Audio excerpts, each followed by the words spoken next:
قسم په الله مسلمانانو ورونو زمونږ او ستاسو رب ډېر رحیم او کریم دی. دا ښه دی چې په مونږ باندې د کاڼو باران نه کوي. مونږ لګیا یو، ګراني ده او حالات خراب دي، امن نشته، کرونا ده او ډینګي ده او دا دي او هغه دي. دا ښه دی چې الله رب العزت په مونږ باندې د کاڼو باران نه کوي. دغه لعین دغه مردار تاسو وګورئ، د دې بې ایمانه دا حرکات تاسو وګورئ چې د څه کړي دي. ای ظالمه ای لعینه، تا خو د هغه څه پورې خندا کړې ده، د هغه څه بې ادبي او ګستاخي دې کړې ده د کوم په باره کې چې زما محبوب محمد رسول الله صلی الله علیه وسلم فرمایي چې مونځ دا زما د سترګو یخوالی دی، او دا مونځ دا خو زما د رب هغه عظیمه او بهترینه تحفه ده کله چې زما محبوب آقا انعامدار محمد مصطفی صلی الله علیه وسلم د الله د طرف نه راځي، نو زمونږ رب په تحفه کې ورکوي چې زما محبوبه دا خپل امت ته یو څه دا زما تحفه ده. تا خو د هغه څه بې ادبي کړې ده، د هغه څه پسې دې خندا کړې ده، د هغه څه ګستاخي دې کړې ده کم چې په یو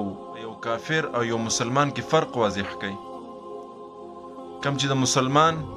مسلمانی ښکاره کوي. الفاظ را سره نشته ملګرو، خو صرف او صرف دومره وایم چې دغه لعین د کم ځای دی او کم ځای کې اوسیږي، کم ځای کې نه اوسیږي، چې د هر ځای دی انتظامي والا ته زما خواست دی چې دغه لعین مردار ده گرفتار کړی شي او دته داسې عبرتناکه سزا ورکړی شي چې بیا څوک دغسې حرکت ونه کړي.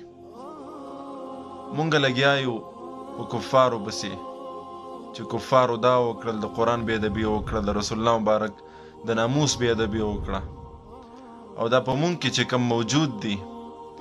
دغه رنګې بې غیرته مسلمانان او دغه رنګې ذلیله مسلمان، خو دې نه پس دته ویل نه دي په کار مسلمان خو دې پاتې شوی نه دی،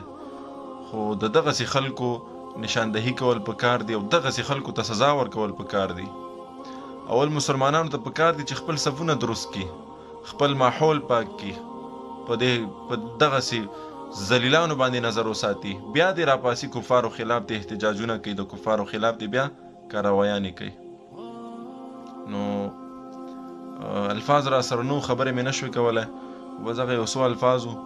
ما ویل چې خپل حق ادا کو، او ډېر دغه ویډیو گردش کولو په سوشل میډیا باندې، او یقینا دې سړي ته سزا ورکول په کار دي، ځکه چې د زرګونو لکونو پښتنو مسلمانانو زړونه چې دي هغه یې خفه کړي، دردمن کړي دي، د هغې جذبات یې مجروح کړي دي، نو ده ته ښه زبردست سزا ورکول په کار دي چې آینده څوک بیا دغه رنګې سوچ هم ونه کړي. نو امید ده انشاءالله چې تاسو به ما سره په دغه